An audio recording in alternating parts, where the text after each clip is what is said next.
Okay. Well, again, thank you all for coming. As I said, I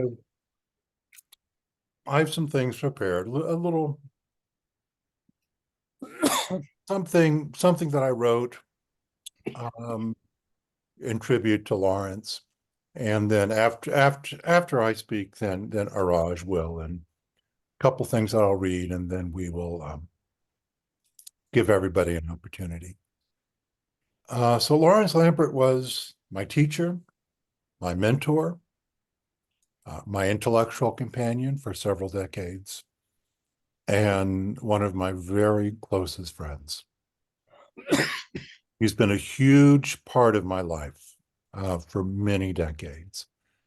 And I know that the course of my life would have been very different and much, much poorer if our paths had never crossed. There's a spiritual practice developed by the ancient Stoics known as contemplation of the sage. They believe that by meditating on the virtues of the wise man, we are elevated and edified.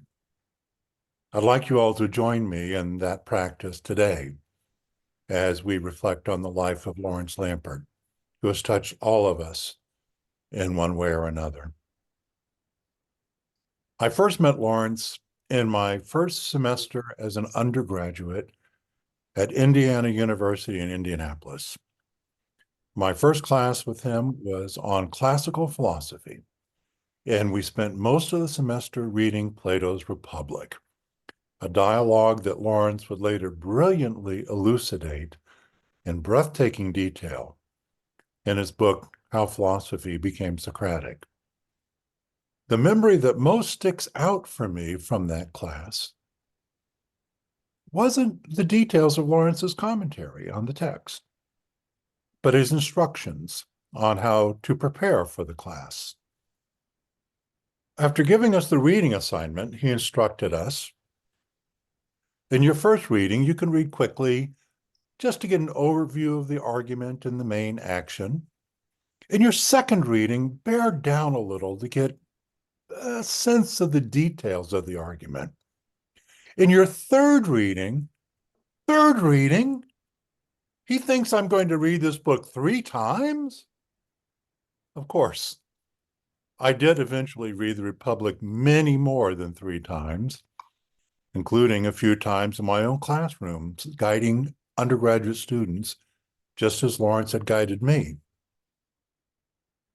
So that's one of the first things I learned from Laurence, and one of the most enduring, that there are a select number of very special books from the pens of the greatest writers and thinkers, which can be profitably read again and again and again. Laurence devoted his life to reading those great books and to teasing out their secrets and making them available to others who were also willing to apply themselves. I want to share another anecdote about Laurence as a teacher, which also pertains to reading. Those of us who had the privilege of sitting in the classroom with Laurence know what an inspiring teacher he was. Always eloquent, always poised, unfailingly brilliant. But many people do not know, and what no one would guess from hearing him lecture, is that he always regarded teaching as, for him, an unnatural act. Those are his words. Speaking in public was never something he felt entirely at ease with. Consequently, he never stepped into the classroom without being thoroughly prepared, having rehearsed in his mind exactly what he was going to say, and sketched a detailed outline. And in the hour or so before class, he would reread whatever text he was going to lecture on that day, even if it was something he had read a dozen times before. And sometimes it was. For over a decade, he assigned Descartes' Discourse on Method to every introductory class he taught, reading it so many times and with such sustained care and attention that he knew every fold and corner of that text like the back of his own hand. The brilliant interpretation of Descartes in his book Nietzsche in Modern Times took shape from the years-long discipline of reading and rereading. Another book that Laurence spent years reading was Nietzsche's Thus Spoke Zarathustra. For him, Nietzsche was the philosopher of our age, as well as, pardon me for one moment, I apologize. Nietzsche was the philosopher of our age, as well as an indispensable guide to the spiritual history of the West. Nietzsche is often regarded as a great iconoclast, but in fact, Nietzsche insisted that one of the marks of genuine nobility is a sense of reverence, a deep-seated disposition to honor those things that are worthy of honor. That sense of reverence is bound up with the recognition of what Nietzsche called the order of rank, the latter step of things deserving of esteem, at the apex of which sits the rare philosophical mind who contemplates the whole with wonder and delight. Laurence was a man of reverence, someone who recognized and honored the greatest of thinkers, whom he devoted his life to understanding. It was out of reverence for the greatness of philosophers like Nietzsche, Descartes, and Plato that Laurence refused to call himself a philosopher. He did not regard himself as occupying their same rank, and so insisted on calling himself a mere philosophical laborer, a term he took from Nietzsche. But mere isn't really the right word, since philosophical laborer is hardly a term of self-abasement. Nietzsche includes among the philosophical laborers thinkers of the rank of Kant and Hegel. The noble task of the philosophical laborer, he says, is to press the values legislated by the philosopher into formulas that render them clear, obvious, comprehensible, and manageable. Certainly that describes Laurence, whose writings are models not only of lucidity, but also of literary elegance, at the same time as they communicate ideas of extraordinary profundity. But even though Laurence's humility wouldn't allow him to call himself a philosopher, those of us who knew him never doubted that this term applied to him. After all, a philosopher in Greek is a lover of wisdom, and Laurence was surely that. He was passionate in his drive and his eros to understand the greatest thinkers. And he possessed the rare combination of intellectual gifts that allowed him to discover many of their deepest thoughts and to think those thoughts along with them. Laurence was a lover of wisdom, but he was a man of many other loves as well. He loved wild nature and would spend many months each year at the cottage in Northern Ontario that he built 4 decades ago with his wife Ulla. I visited him at that cottage and marveled at what an outdoorsman he was, splitting logs for his wood-burning stove, canoeing on the lake, hiking through the bush. I even watched him single-handedly dismantle a beaver dam that was causing the water of his lake to rise onto his lot.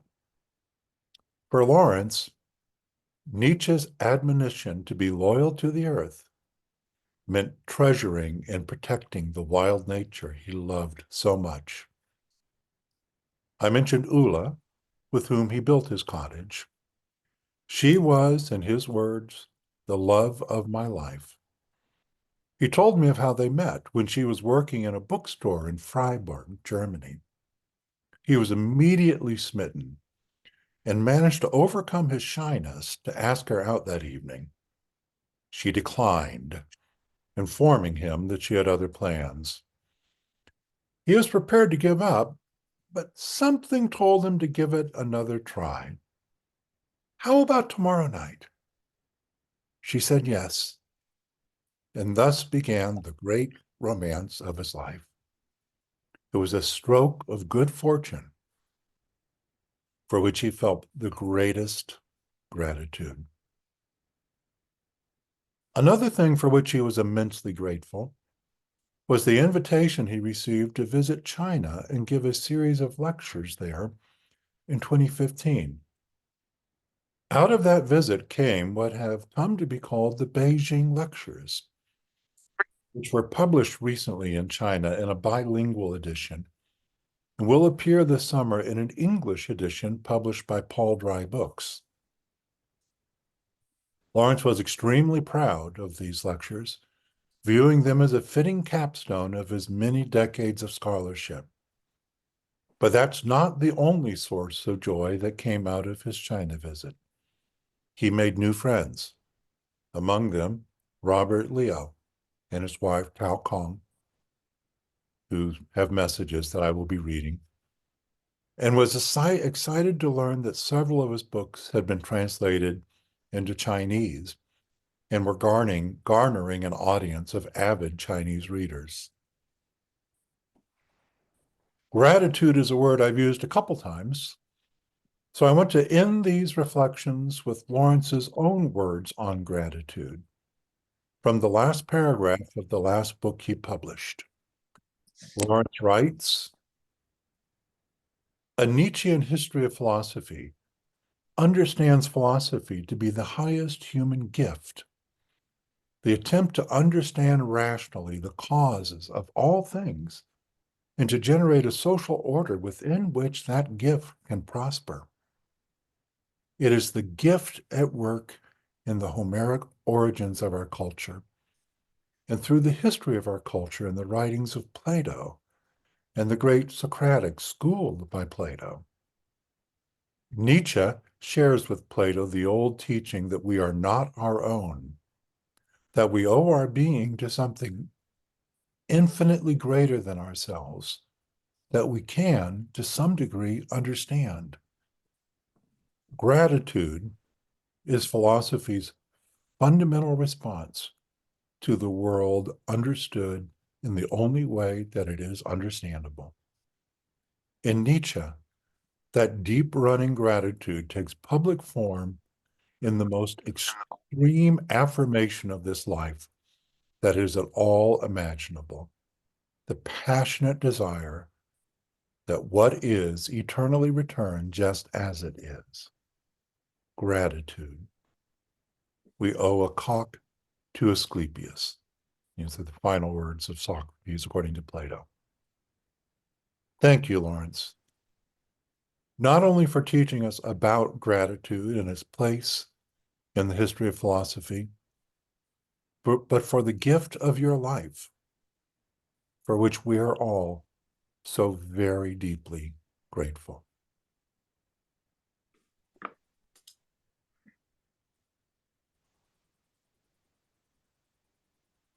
So, Iraj, I know you have something prepared. Yes. Thank you. Thank you, George. Yes. Hello, everyone. My name is Iraj Azarfaza, a friend and admirer of Laurence Lampert. I teach philosophy at the University of Isfahan, Iran. We are deeply grateful that all of you, esteemed scholars and friends, have gathered here today to honor the memory of Iraj, the audio is coming through really muffled. So maybe if you turn off your video. it'll come through more clearly? Something happened. Can you hear me? Yeah, I can hear you now, but it was coming through really muffled. Oh, And so maybe I was thinking maybe if you turn off your video, the yes. the audio may come through more Wait. clearly. Okay. How about now? Can you That's hear much me? better, much, much better. Okay. Um, uh, I was saying I was I try to be um, uh,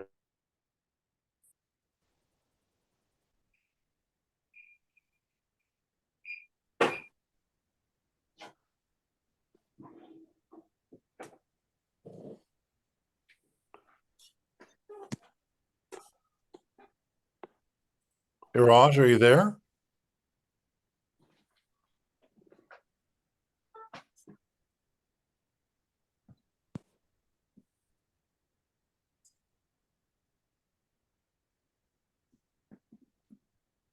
Iraj, we can't hear you.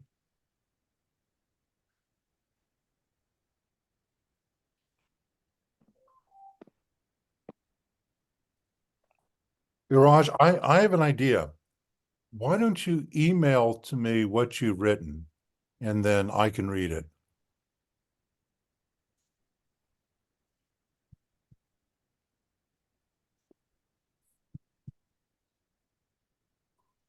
I apologize to everybody for these difficulties. Iraj is joining us from Iran, and I think the internet is maybe a little difficult there.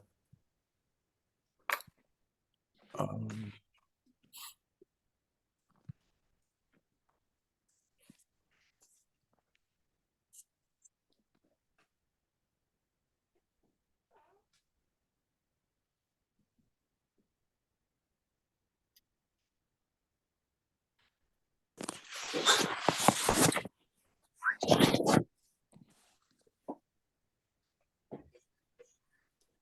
um, okay, well, I apologize for that. I have an earlier draft of the text that Iraj was going to read. Um, so maybe I'll just read that for you guys, and because he uh, what he wrote was quite moving, I thought. Um, so okay, so I don't know if Iraj is going to rejoin us or not, so I'll just go ahead and read this. Um, I'm a Nietzsche guy, he said, and immediately added, I'm a Plato guy too. This is how Laurence Lampert introduced himself to me and my wife Sahar in his apartment in Berlin on October 26, 2018. I already knew that he included Plato in his Nietzschean history of philosophy. I had read some of his books. What I didn't know at the time was how or on what basis one could put Nietzsche and Plato together. But I didn't dare to ask. I needed a prelude. I asked myself, what better prelude than Leo Strauss, the master of preludes to philosophy? After all, my dissertation proposal on Leo Strauss brought him to me from Tehran to Munich and then to Berlin. While he was giving Sahar and I a tour of Berlin, I began to ask some questions about Strauss. I don't remember my questions or his answers. I just remember walking with him, looking into his intelligent eyes and listening to his warm, confident voice. At the Berliner Mauer, Berlin Wall, I came to my senses. Let's say I woke up. He was talking about John F. Kennedy's famous speech, Ich bin ein Berliner, in front of hundreds of thousands in West Berlin. It seems to me he was a Jesus for the Germans, a new savior, I said. He replied, some say he made a big mistake. Berliner was the name of a German pastry, a jelly-filled donut. To the Germans, he was just a donut, and smiled. Sahar laughed, and I asked with a straight face, really? He replied, well, not really. Kennedy was just interpreting a German quote, I am a Roman citizen, to show his solidarity with the Germans in their fight for freedom at the height of the Cold War. So, no Jesus, no donut, I said. No Jesus, no donut, he confirmed, smiling again. The next day was our last day in Berlin. After 2 or 3 cigarette walks from our hotel, I was outside his apartment again, this time alone. I rang the doorbell. Come up, Iraj, I heard his voice from the door phone. I'll do my best, I whispered to myself. We discussed my proposal sentence by sentence for hours. When we finished it, I remember he returned to the proposal and read aloud the sentence I had quoted from Strauss. Heidegger was insufficiently aware of Odysseus and Socrates. I like that quote, he said. You've studied Heidegger, haven't you? He asked. Suddenly, it occurred to me that this could be the prelude to my main question. So after talking about how important Heidegger was in philosophy departments in Iran, I said, honestly, I see a reverse Heidegger in your philosophical project. I saw a sparkle in his eyes. What do you mean? He asked. In contrast to Heidegger, who placed Nietzsche in the tradition of Platonism, you place Plato in the Nietzschean history of philosophy. He Platonized Nietzsche while you Nietzscheanize Plato.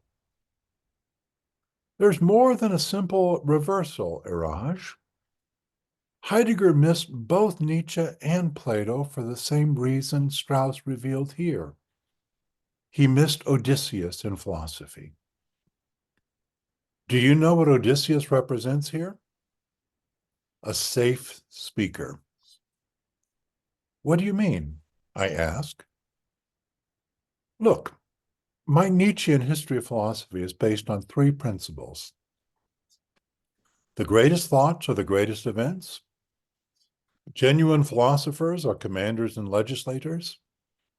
And the difference between esoteric and esoteric was formerly known to philosophers.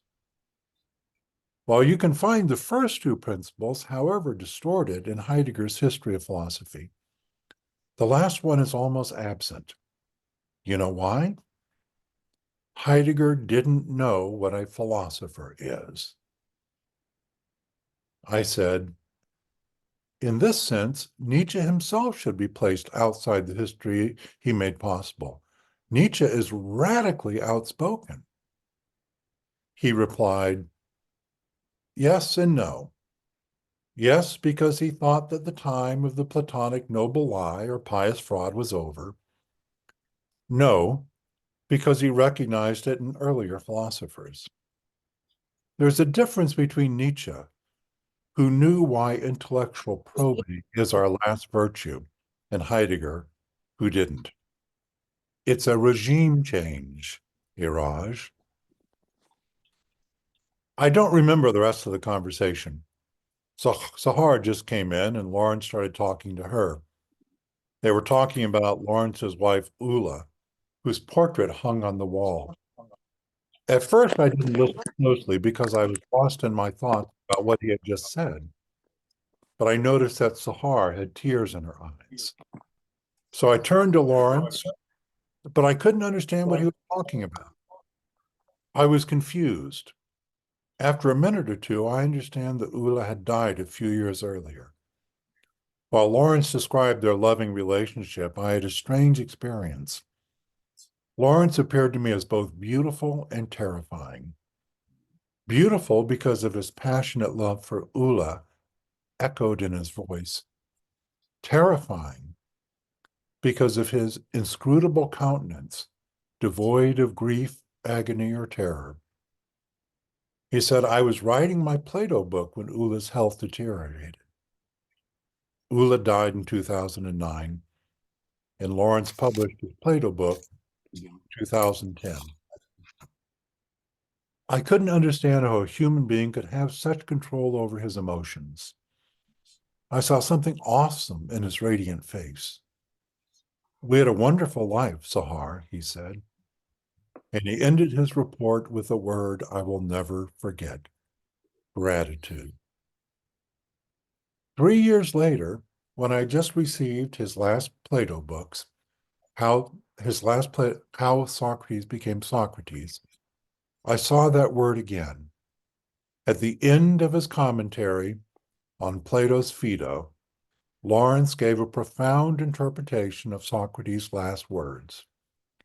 Socrates' last words share the feature of all his public words. They are Odyssean, with an exoteric ring of edifying piety. They convey the esoteric and deadly content of philosophy.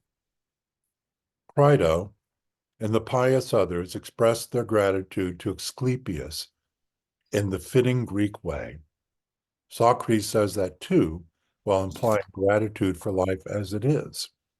Life that peaks with philosophy's effort to understand life, always mortal life. This sentence came in a paragraph that Laurence devoted to Nietzsche's attack on Socrates' last words. He didn't deny the attack, he acknowledged it in its radicality and thus understood it.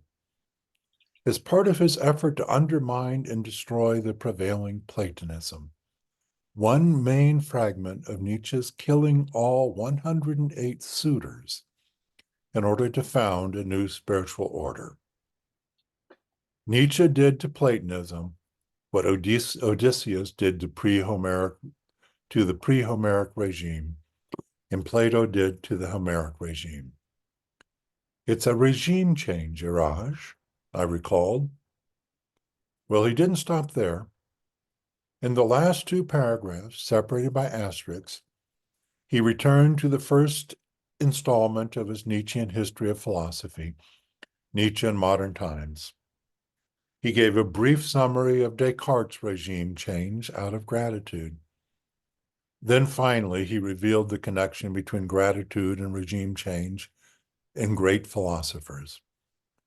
Each came to know the same necessities prevailing over him, historical necessities that ensure that every philosophy that comes to rule politically is mortal, but that the life of philosophy can be revived time and again with wise actions performed on behalf of philosophy itself. Philosophy, the passion to understand, owes to the world it partially understands its deep passion of gratitude. Last October, I met Laurence for the second time in Budapest. Both of us were attending the 50th anniversary conference of Leo Strauss at the Matthias Corvinus Collegium. I felt blessed because it was an honor for me to present a paper next to Laurence Lampert. I'm afraid I knew that he was not as healthy as he was, suffering from an illness that I didn't know how dangerous it could be. Yet he was able to talk for hours and even take long walks in the beautiful streets of Budapest.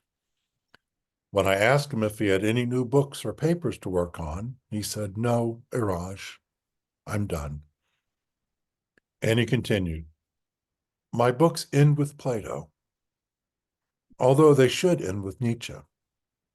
Still, they end on the Platonic version of what Nietzsche led me to see, that the philosophers and philosophy itself end on the passion that flow from the philosopher's deepest discovery of what is gratitude." I said, "I suppose you first found it in Nietzsche's Thus Spoke Zarathustra, didn't you?" "Not exactly," he replied.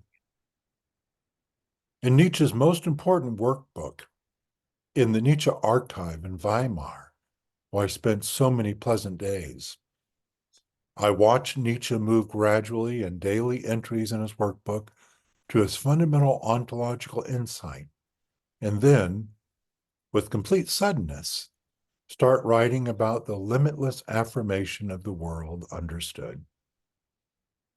You mean from will to power to eternal return? I asked. He replied, yes. And I saw the same structure in Plato, and not only in him, but in all the great philosophers. From a comprehensive ontology, I asked, to political philosophy? Indeed, he replied. I said, someone might accept that the ontology of Nietzsche and Plato is the same. He interrupted, call it will to power, call it eros, it doesn't matter. But are their political philosophies not different? I asked. Yes and no. Yes, because they lived in different historical situations. No, because they acted on behalf of philosophy out of gratitude using philosophical poetry. I said, but there is no noble lie in Nietzsche's poetry. He said, his poetry is nothing but embellished truth. I felt that he was tired, so I didn't continue. He understood and said, you see, nature is doing her job perfectly. And we smiled. After the meeting in Budapest, we were supposed to meet in Chicago, but my visa was denied and I lost the chance to meet him. As I write these words, he's been gone for 3 days. For me, Laurence Lampert was a great friend, and I'm grateful to have had the chance to know him personally. Farewell, Laurence. Your friend, Iraj. Iraj, I see you've returned. I hope I did justice to your beautiful words. So it really is it's a lovely tribute to Thank you very much, George. Laurence. I'm so sorry. I'm so sorry, guys. As you may know, the quality of the internet here is not good. So thank you very much, George. I'm sure you would read it more eloquently. Yeah, that's it. Well, as I I told think you, I lost. We lost Timothy Burns, I think. Well, yeah. okay. Well, I wanted to say, I see someone's hand is up. But I wanted to say that I love what you wrote. And one of the reasons I love it so much is because I can hear Lawrence's voice in Thank what you. you wrote. It's really Thank you very much. and for me very moving. Well, So so we a hand up. Thomas, yes.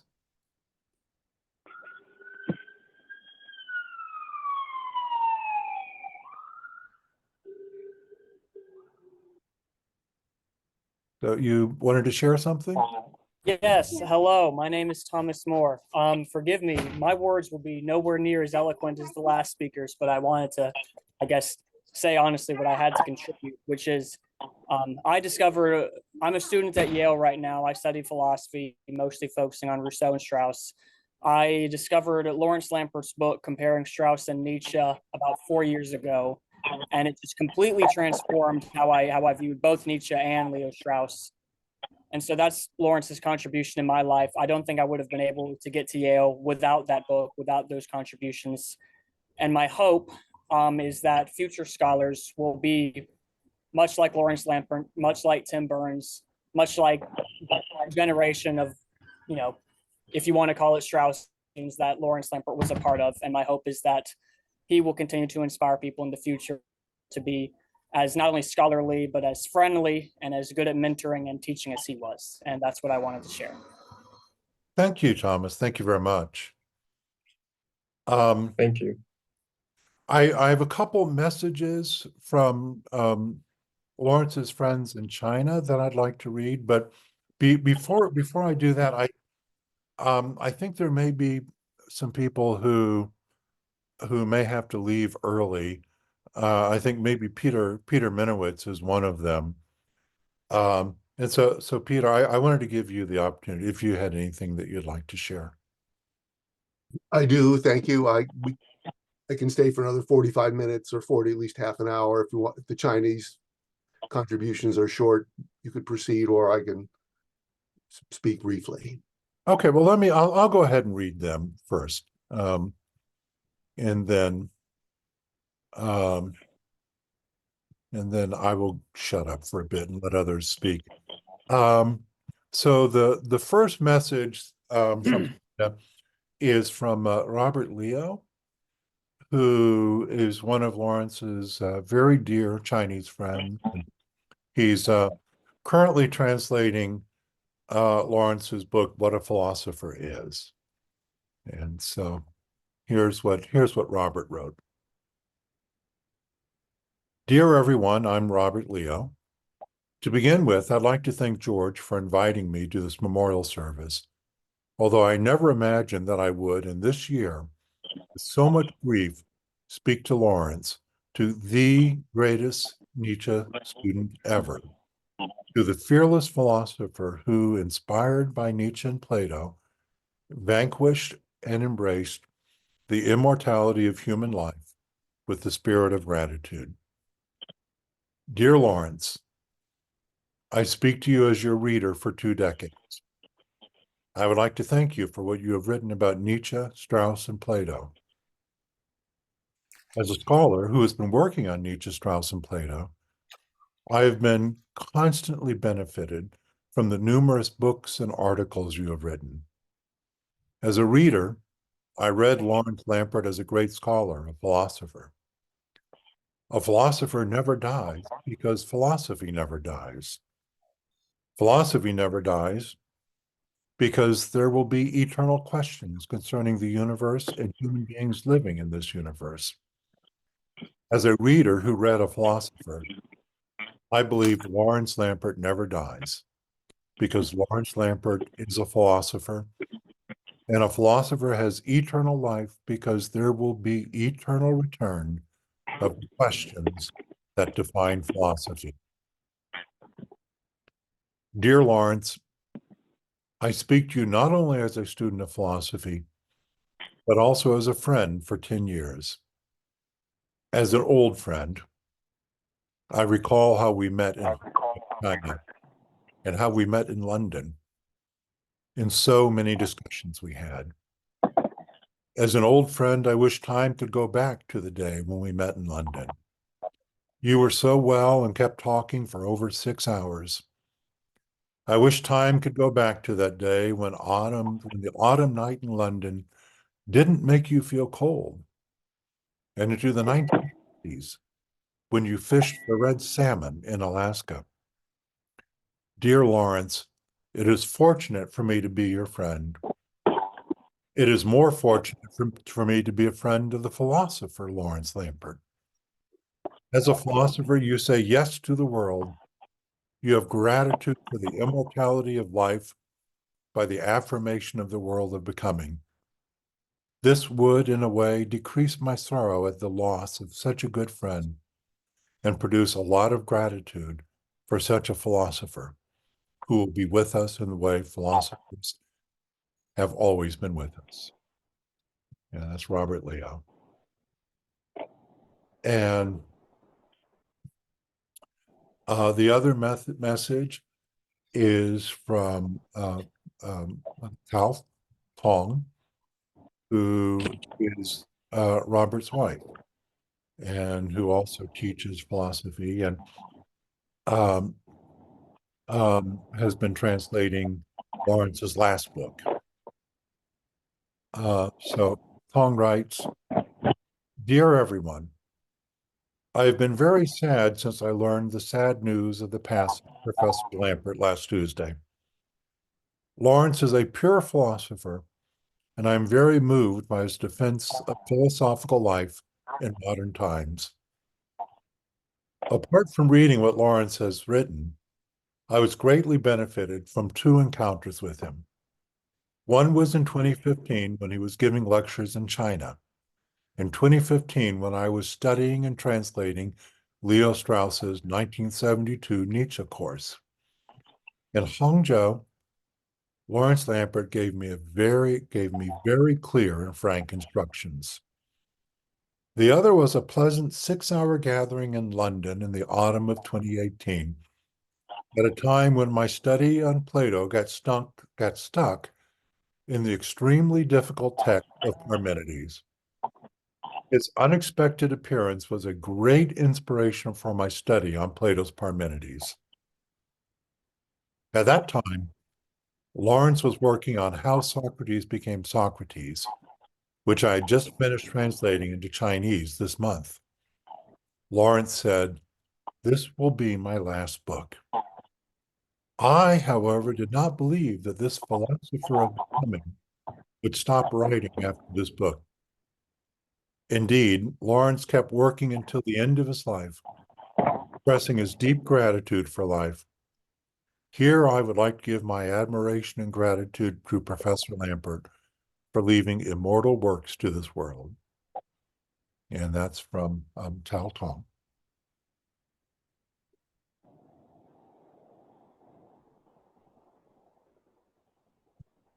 So I was wondering, there's a little bit of noise in the background.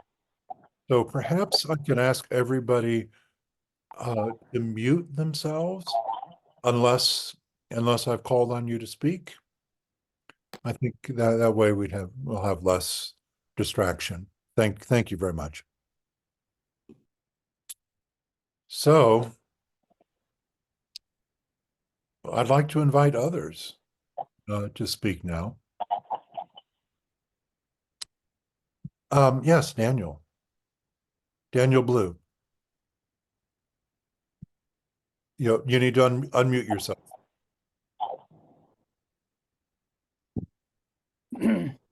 Mine is very short. Okay. I just wanted, first of all, I am certainly not a philosopher, and I haven't taken any classes in philosophy in decades. However, I was once an impassioned philosophy student, and about 15 years ago, around 25 years ago, I began writing a biography of Friedrich Nietzsche, which is proposed to be in 3 volumes, of which the first is out and the second is almost done. When I first began doing that, I of course began rereading Nietzsche. I've always read all of them, and now I read as much as I could again, and secondary sources as well. And I came to Lawrence's books, and they were such a breath of fresh air to me, because I felt that other commentators on Nietzsche would take bits and pieces of his writing and analyze those, which was fine. We need that. But I never felt that there was someone who drew all that he read into a single vision, with the larger works informing the smaller ones and the smaller ones constituting steps to the larger.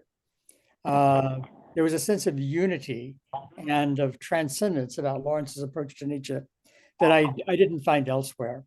And I was very, very grateful for that, for sure. At the time, someone asked me to write a series of interviews with philosophers, with the stress possibly on the interplay between their lives and the philosophies they professed. I did several of these. Some of them I suggested the philosopher, sometimes someone else did.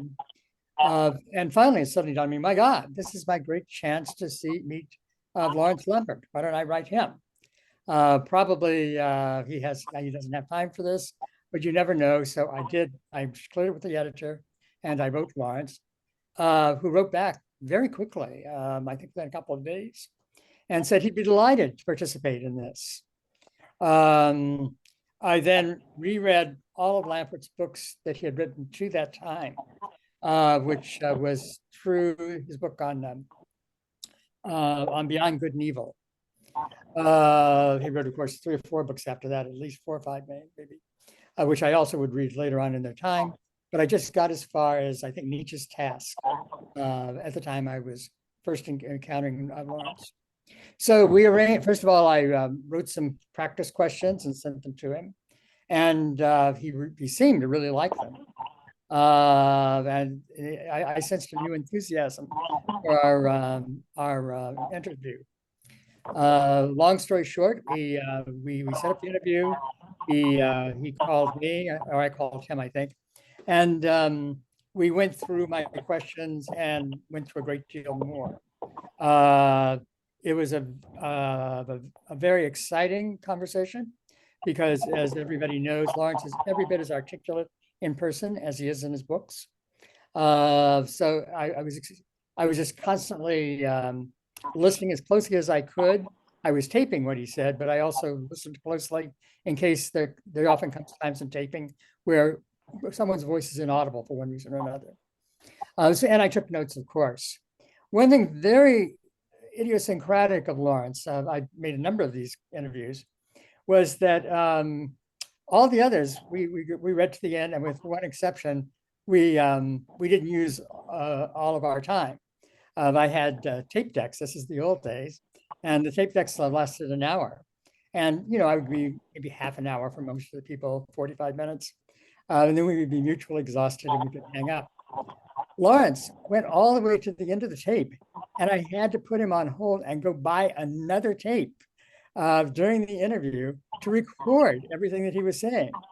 And he did use the entire second tape, at which point even he was a little bit tired, I think.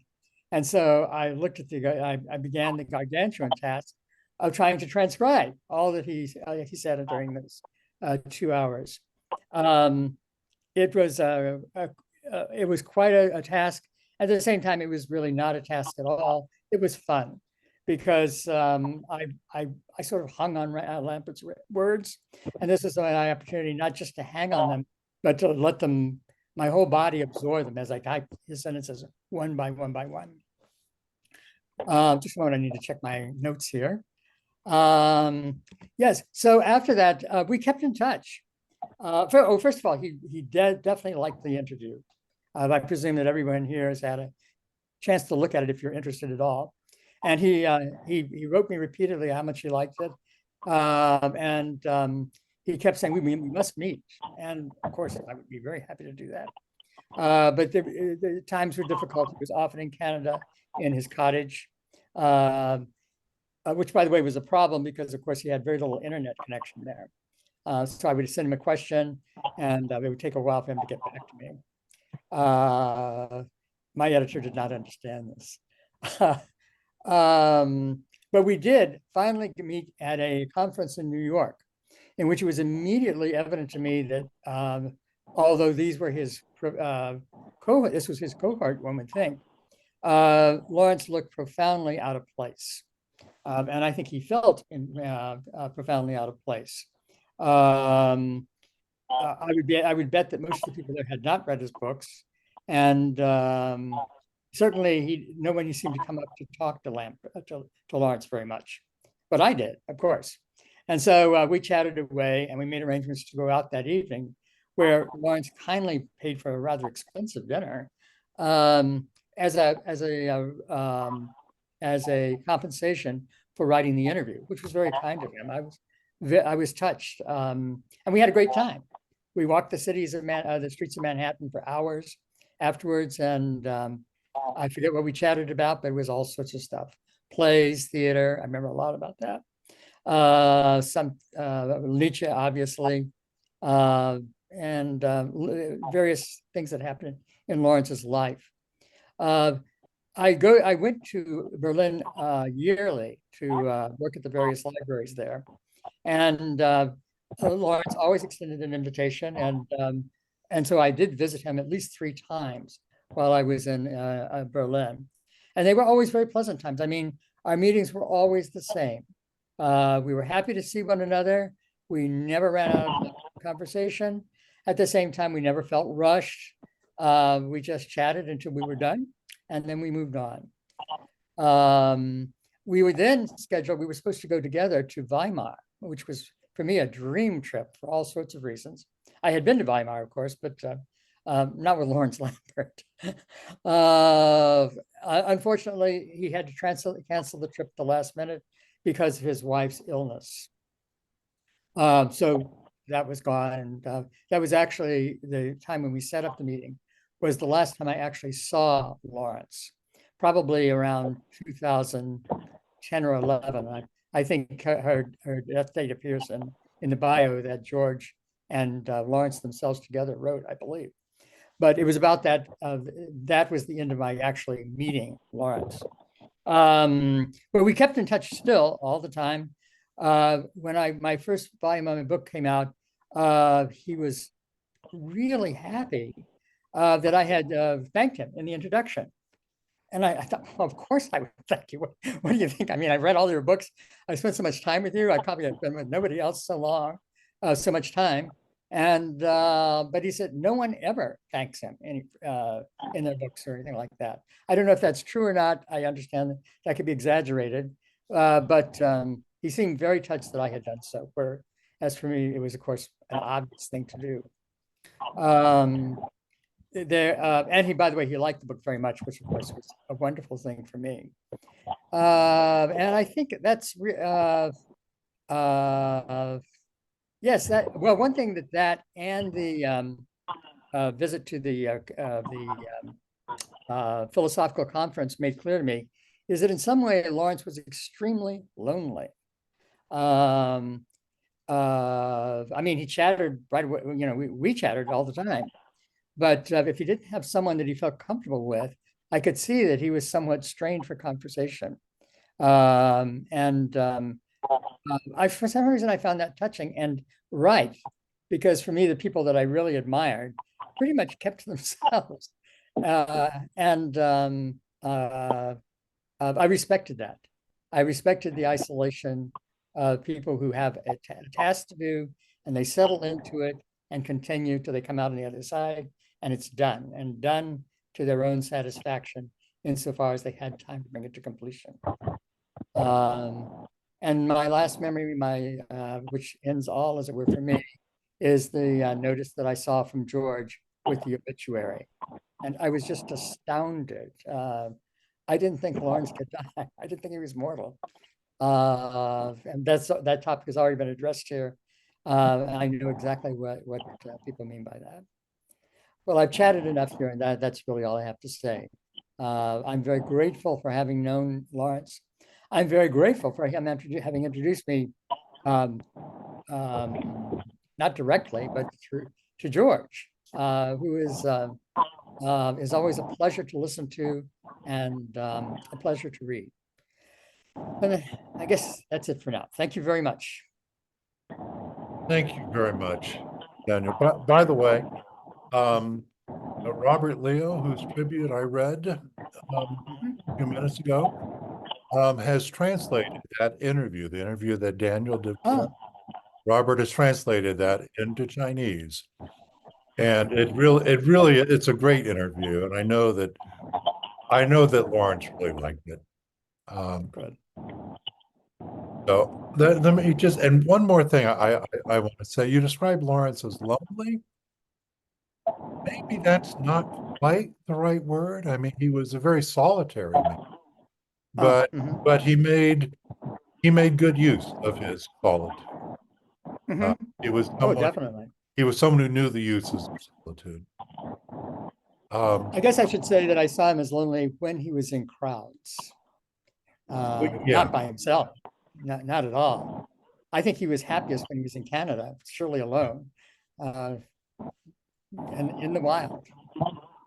Yeah, I think he was. I mean, I think he was very comfortable one-on-one with people. But no, I don't think he was ever real. I don't think he ever really felt at ease with groups, which I can relate to. I think I'm that same way. Peter, please share. Oh, thank you. So I'll just try to develop a point I think was implied by the preceding speakers, namely that Lampert was both a gentleman and a philosopher. This is odd for me to say because I never spoke to him or even saw him in person.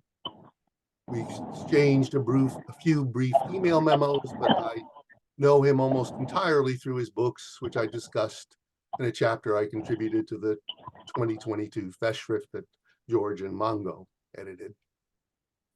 So Lampert's rank as a Nietzsche scholar is widely appreciated.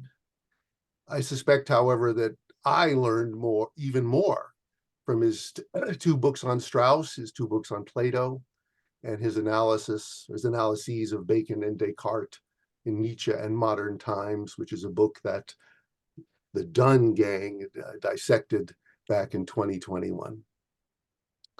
So Lampert's skills as a thinker and interpreter are obvious, but what shines and evokes the gentleman to me is the clarity and the grace of his writing, which suffuse his books with beauty and nobility.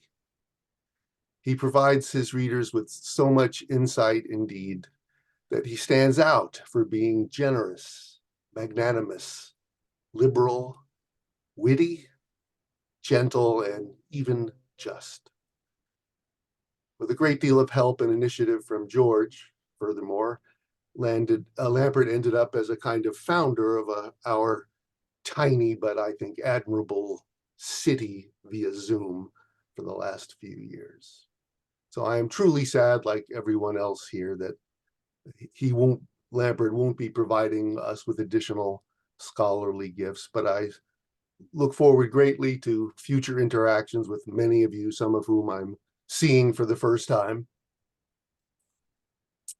Thank you very much, George, for arranging this gathering, for your truly moving words in commemoration of Laurence, and for your dedicated work, which provides such a fitting tribute to Laurence as a philosophical mediator.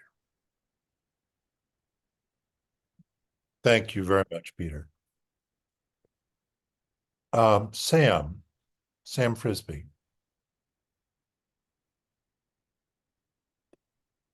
How's it going, guys? So I have a bit of a kind of different experience with Laurie.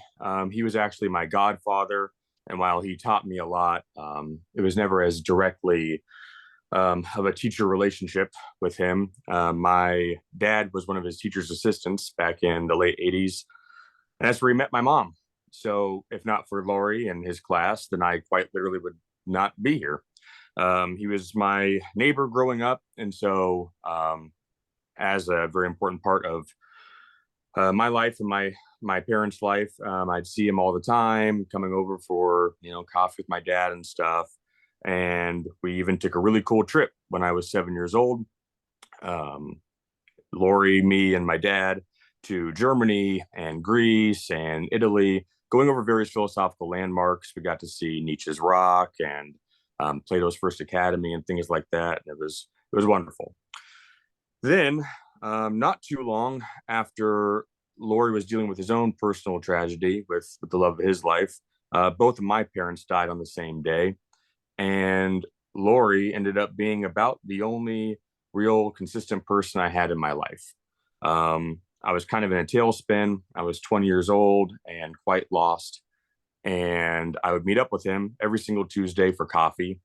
And while a lot of his mentorship and teaching certainly came down to, concepts similar to a morphety and having the will to power and whatnot, it didn't even need to be as direct for me.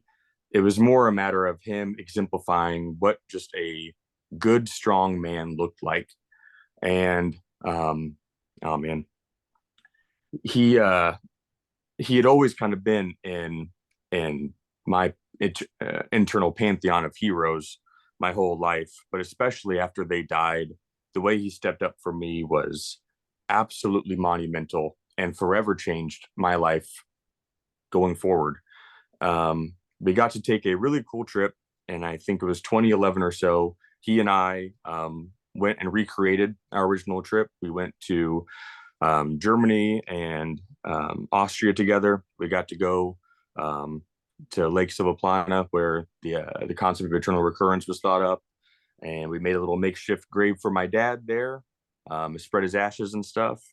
And it was easily one of the coolest things that I've ever gotten to do.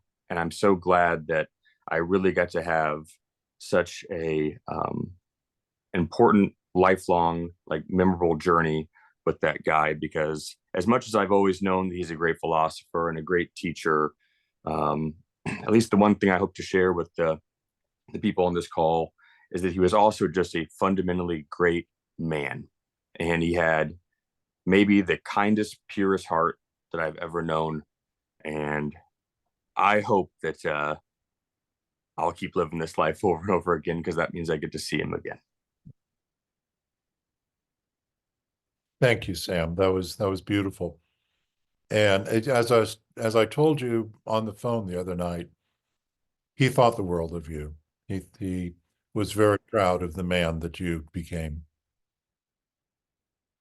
So Marty Sulik. Yeah. Well, I don't know if I have anything as profound as Raj's, or as detailed, or as as some of the others, but I just kind of wanted to relate my own how I came to encounter Laurence. And I had studied political science and philosophy at Mount Allison University, and during that time, I'd become very interested in Plato, and through Alan Bloom's translation of the Republic, got introduced to the whole Strauss aspect of it, and through Strauss, I was getting very interested in Nietzsche, and then I graduated, was pursuing a career in nonprofit fundraising, and decided to do graduate work at Indiana University, which I was living in Canada, so it was kind of a shot in the dark to go down to Indiana. I didn't have any sense of what I was going to encounter there. But what my first few weeks in the program, so it was in 1998, and I was sitting down with Paul Nagy, and he was the chair of the philosophy department at that time, and he was asking me, well, what are you interested in? You have a philosophy background, and so I described to him, Plato and Strauss, and I'm kind of interested in Nietzsche. He's oh, you have to meet somebody. And so he takes me down the hall and introduced me to Dr. Lampert. And I was instantly taken. Of course, here's a fellow Canadian in the middle of the Corn Belt of Indiana, and everything. And so we had a conversation, and I talked about my interest in philanthropy, and that I was looking to do maybe my master's thesis on the ethics of philanthropy and that. And he's like, well, I have a book that kind of deals a bit with philanthropy. And so he gave me a copy of Nietzsche in Modern Times. And I took that home, and I read that like no other book I think I've ever read before, and I was completely gobsmacked. And there's a lot of people have referred to it here, just his writing style, that approaching just some of the most difficult and complex subjects, but with a clarity and eloquence that just I mean, it's not easy to read, but if you put the work in, it is absolutely clear, his message that he's trying to communicate. And what I most came away with from that book was this whole idea of philosophical philanthropy, and that we've talked a lot about gratitude.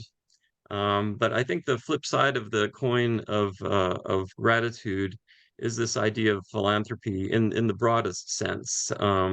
Philanthropy not as giving money to universities or something like that, but just as a fundamental love of the human and human beings, and the philosopher's responsibility in nurturing that philanthropy and serving it in their teaching. And that comes out in a number of different ways. I mean, of course, there's this esoteric dimension of philosophy that shields people that would not benefit from hearing dangerous truths, to provide them with edifying teachings that are based in truth, but are more meant for their benefit. But at the same time, providing threads and clues that people who are more philosophically inclined and capable can trace that through and come to a much deeper and richer understanding. And that really leads to the ultimate philosophical philanthropy, which is keeping the life of philosophy alive. And I think that is particularly important in this day and age, where I really do feel that we are in danger of losing this life of philosophy in some of our approaches to knowledge. Um,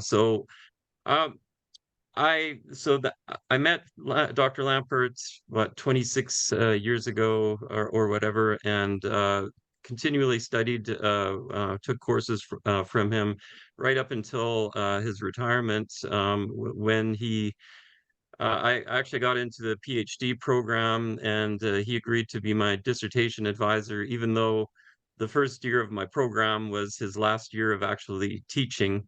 And he ended up putting in another, I think, 6 years after he actually retired, um, shepherding me with my dissertation research and submitting it, which I think is just a testament to his own philanthropy. So that's what I wanted to communicate, and I just want to thank fate for just somehow serendipitously linking me up with Dr. Lampert, because it's been the most rewarding learning experience of my life.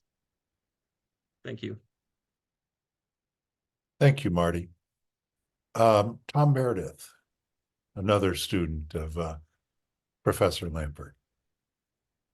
Thanks, George. I guess I would say I'd like to echo Marty's words in just expressing the gratitude that I have for my ultimately sort of chance encounter with Laurence.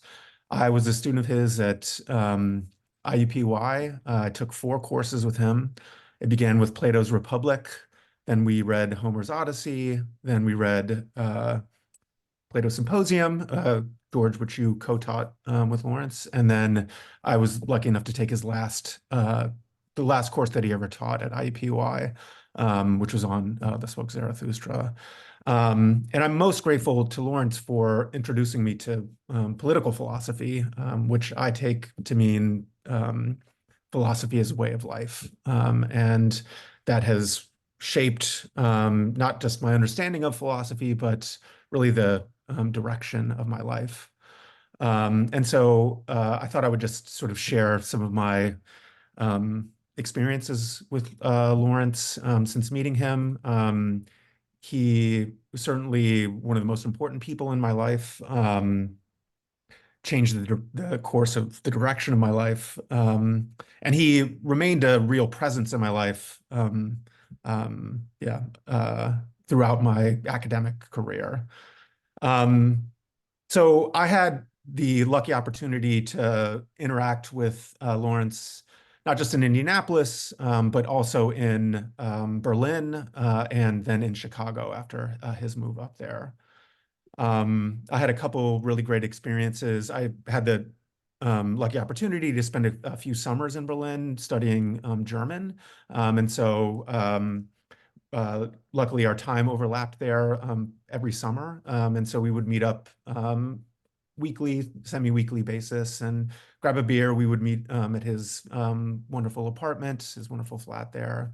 And I just remember two things stick out for me from my time with Laurence in Berlin.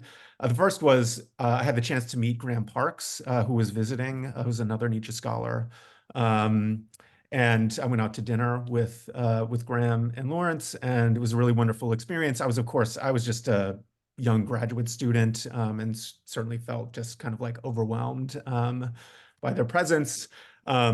But I drank a lot of beer, and I just remember sometime later on, Laurence sort of chastising me for having one too many. But I think I was, I was perfectly well behaved. But it was a great evening for me. And then another funny experience I had. This would have been the last time I think I was in Berlin together with Laurence. I saw him shortly thereafter. But that summer, my now wife, Lee, was with me.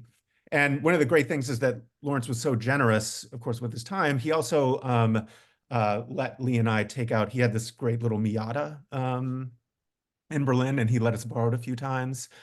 And he said, "You won't know this, Tom, but I have a photo of you and Lee driving my car." And I was like, "Oh, that's funny. How did you get that photo?" And he was like, "Well, I got a ticket from the Berlin police because you were caught on camera driving too fast. We were driving down to the Schloss Sanssouci."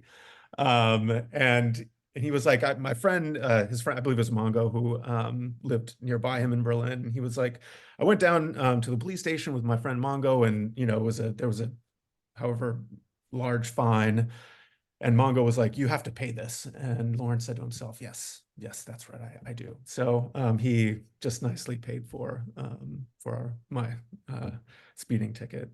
But I just think that's just kind of exemplifies his, generosity and support. But I went to graduate school at the University of Toronto, and I spent some time in Munich, and after that, my wife Lee was in graduate school at Northwestern. So after Munich, we moved to Evanston, but it overlapped with Lawrence's moving to Chicago. And Laurence always provided me with support throughout my graduate writing my dissertation. Although he would be sometimes frustrating because he was, again, generous with his time and would read my chapters, but he would always say to me, "Tom, I just don't know the genealogy that well," and so would sort of reserve his commentary. But in any case, that was a wonderful period for me because we were living in Evanston, but he had his apartment, and so I would take the train down whenever he was in Chicago, so not either in Canada or in Berlin, and we would meet and talk philosophy. We would talk about my chapters and what was going on with my progress. And again, he just provided unwavering support. And those were just some of the happiest times of my life. And then I guess the last time I got to see Laurence was a couple years ago at a Nietzsche conference in Białystok in Poland. And I hadn't seen Laurence since before the pandemic. And it was quite a shock to see him because, Laurence, normally as I knew him, right, he had a kind of close cropped haircut, was wearing always something like a sort of button down Oxford and jeans, and of course his leather jacket. When I saw him in Białystok, he still had his leather jacket, but he had this incredibly long white flowing hair, and he was wearing a headband, and it was a pretty great sight. But it was really wonderful to see him again. I got the opportunity to thank him for, everything he's done for me, and that he's introduced me to the way of life that I lead today.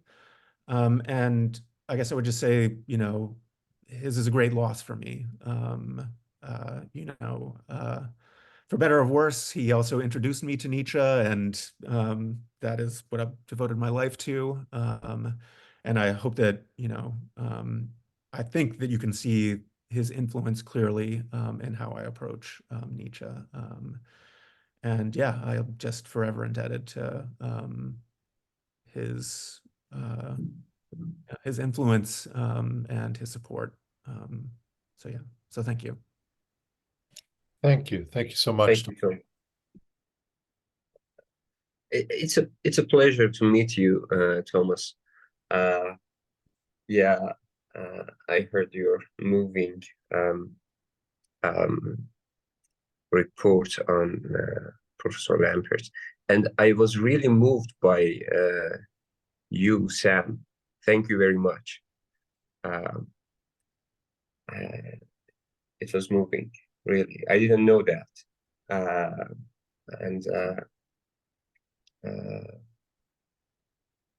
And also, thank you, Marley. I heard about Laurence before, how he guided his students, but it's a pleasure to listen to the old students, how he was a mentor to his students. Thank you all. Would anybody else like to share something?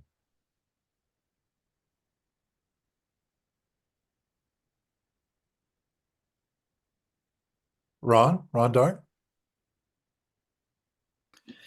Yeah, I come as a fellow Canadian, and hopefully at the best of our Canadian heritage, which Laurence participated in. There's a generosity, a kindness, a desire to shepherd students, to be by their side on the journey.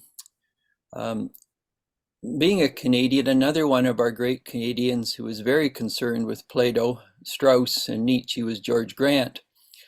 I've done a variety of books on George Grant, and Laurence and George Grant were very much, this was part of their vocation to unfold, to understand, to embody what these great thinkers were grappling with in their heritage.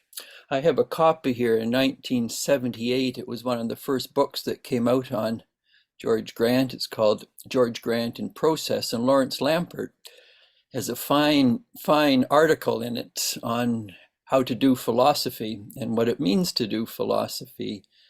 And it's certainly worth a read if one wants to get a sense of Laurence's early thinking on philosophy, which of course he matured, he deepened, he enriched the understanding of the dialogue between Plato, Descartes, Strauss, Nietzsche.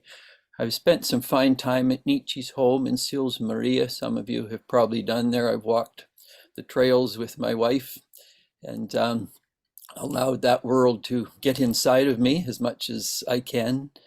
And so I think with Laurence, he leaves as a Canadian a rich motherlode of insight into areas of study. I received 2 emails from 2 Canadian scholars on Laurence. One was Ronnie Biner for University of Toronto, who's grappled with Nietzsche himself, the distorted readings of Nietzsche. But he said about Laurence, he said he was one of the most magnificent interpreters of Nietzsche in a sensitive and probing way, and he deeply respected. The other was William Christian, who was probably one of the leading scholars in George Grant in Canada, and he just said how much he admired the work of Laurence Lampert in terms of both his interaction earlier with George Grant, but also his ongoing unpacking of these significant thinkers, and also understanding the role of a teacher in the deepest level of being there with students on their journey, that philanthropy, philosophy itself, the love and that old sense of friendships on a journey, of which that Greek word philia comes from. And so I think in honoring Laurence, he will be sorely missed, but as the old saying often is, though dead, he is yet alive in all of us who he has been loved by and who loved him. Our last correspondences were with, because I have a great love of Homer as well as the Greek tragedians, Aeschylus and Sophocles and Euripides. So we had an ongoing email conversation on that as well. So, but thank you, George, for all the work you are doing in bringing this together and the ongoing work you have done, and how you've embodied in many ways, which Laurence has passed on to you and passed on to many. And just sitting and listening to all of you, it's just sit in the stands, and I'm grateful for what has been given, and I'm sure each and all will pass that on to others. Thank you very much, Ron. Yeah, I might, since you brought up George Grant, I might mention that Laurence wrote two articles on Grant. The first one was titled "The Uses of Philosophy" in George Grant. And Grant read that piece, and it prompted him to write a letter to Laurence, in which he said that it was by far the best thing that had been written on him. And Laurence showed me that letter, and that meant a great deal to him. And I know that George Grant's thought was something that had a significant influence on Laurence at a certain stage in his career. So I'm glad you mentioned that. Would anybody else like to share anything?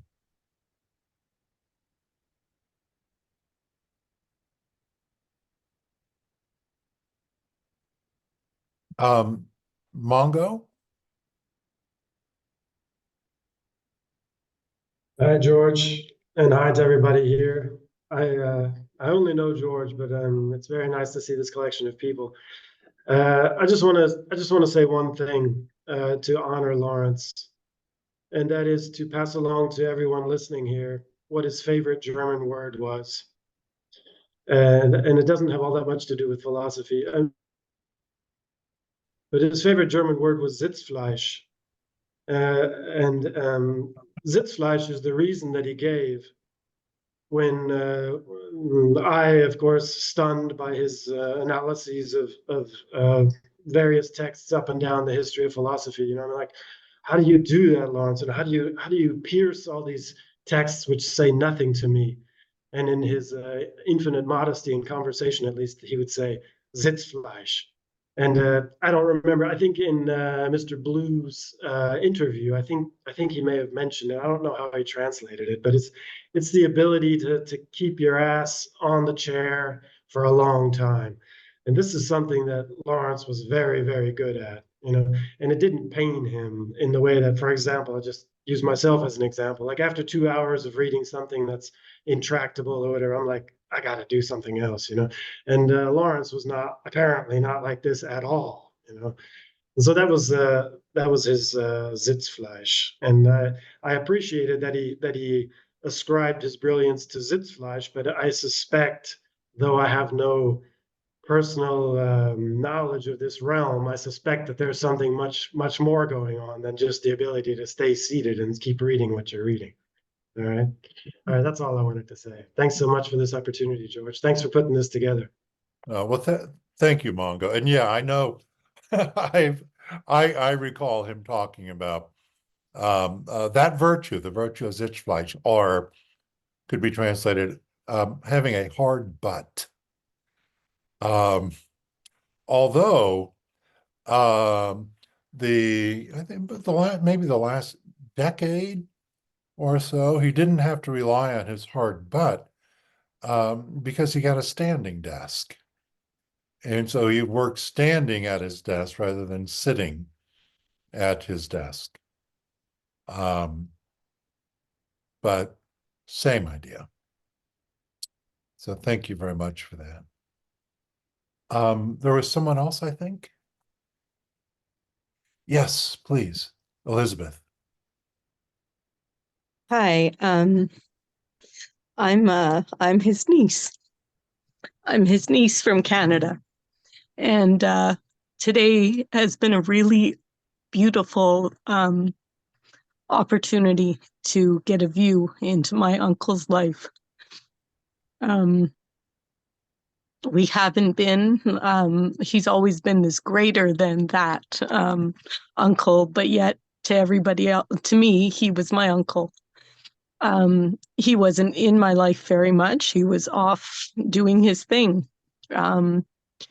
But this has been a beautiful opportunity to actually get to know what he's been doing. And learning about the connections he's made and the profound impact he's had on so many lives and so many views. So I thank you also for the opportunity to be part of this today. Thank you, Elizabeth. And I'm really, really glad that you were able to be a part of this.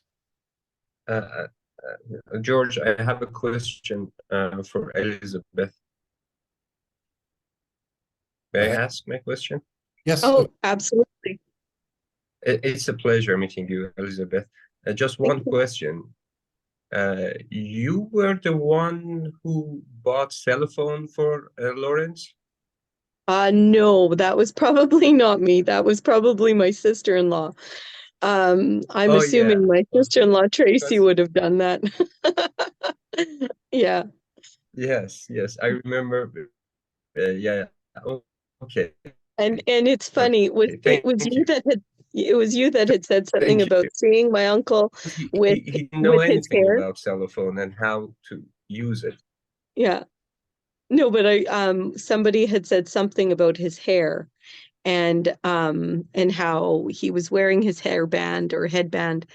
And it was funny because I got a phone call from my father to ask me how to deal with curly hair. And I'm a hairstylist. That's what I do. Along as being a mother of two. And it was very funny because I said to my dad, I was like, oh, this is for Uncle Lor. So he's got curly hair like me. And I said, well, tell him to brush some conditioner through his hair. And it was very funny to speak to such a man who is so brilliant and give him advice about something so trivial, however important, of course, in my line of work.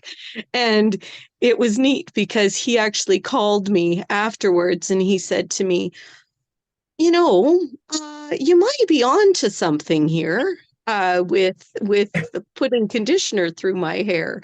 And it sounds so trivial and silly, but it was very funny to me to speak to somebody of such brilliance, right? That I was able to give him some advice about something. So That was it was great. really neat. And then I got an opportunity to see my uncle one more time. And it was neat because I said to him, wow, here's my hippie uncle, right? Because he had this flowy white hair and he had the hairband on. And he said, yeah, it's my thing. And I just thought it was so neat because I, like you, was so used to seeing my uncle so prim and proper, right? All his hair all fixed up properly. Um, and it was really nice. It was a beautiful opportunity to give him a hug and connect one more time. But today has been lovely. And I know there are a few other family members that that are online right now, and I'm sure we all feel very similar. Thank you, Yeah, Elizabeth. thank you very much.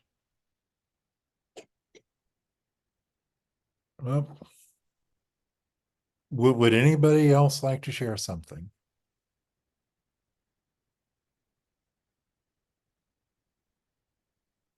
Well, Marty. Marty's clapping. Oh, you're clapping. I'm sorry. I thought that was your. I thought Oh, you no, I did raise my hand. I'm sorry. Did I mean to clap? No, I didn't mean to clap. I Okay. meant to raise my hand. Okay. Well, I just have a couple of other little vignettes from my time with Lawrence, and one of them is really profoundly sad, actually, and another is really quite joyful. So I'll do the sad one first. I was actually at Dr. Lampert's house in Indianapolis in 2009.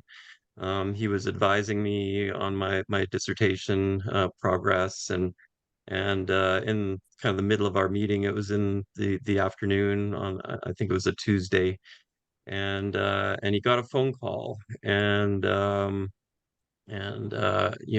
he kind of took it into the other room, and then he came back, and then he sat down and started to we started to talk again, and but after a couple of minutes he was just like I just I can't go on right now. I just got the call that that my wife died. I was just like Oh my God, what? Why couldn't you have just told me that right out? And you know, rather than trying to soldier on in you know, advising this bothersome just PhD candidate. So that was one thing, you know, just to have been there at such a key moment of his life, and kind of viscerally experience the pain that he went through with that. My other experience was, you know, when I finally did get my dissertation written and turned in. You know, like I said, Dr. Lampert had put in a lot of volunteer years with me working on that, and I really felt a debt that toward him for, you know, everything he did to guide me and advise me, you know, over and above, you know, reading all of his works.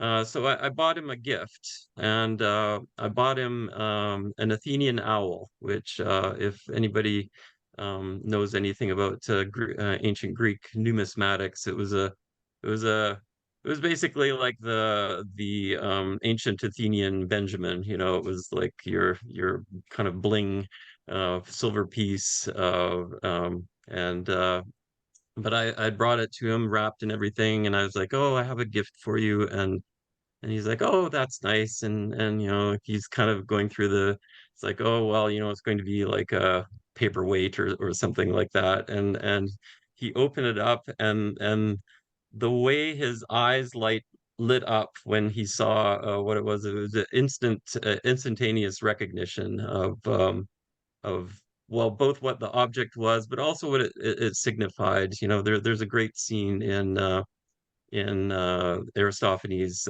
Clouds, where uh, Strepsiades comes and he deposits a bag of silver with Socrates to for teaching his son, who corrupted him. But well, you know, that's comedy. But I think he really appreciated the symbolism of that I really felt that he was a Socratic figure in terms of passing along his teaching, and to show gratitude in a fitting way for that gift that he gave.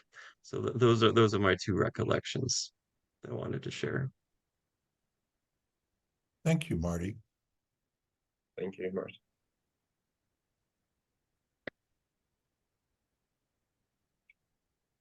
Well, I think maybe it's time to wrap this up. Okay. And well, Iraj, is there anything you'd like to say in closing? No. I was just no. Okay, yeah. So, well, I wanted to thank everybody who was able to join us today.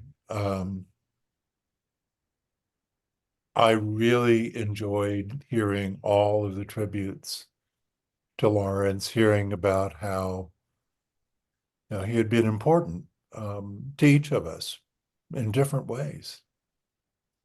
And so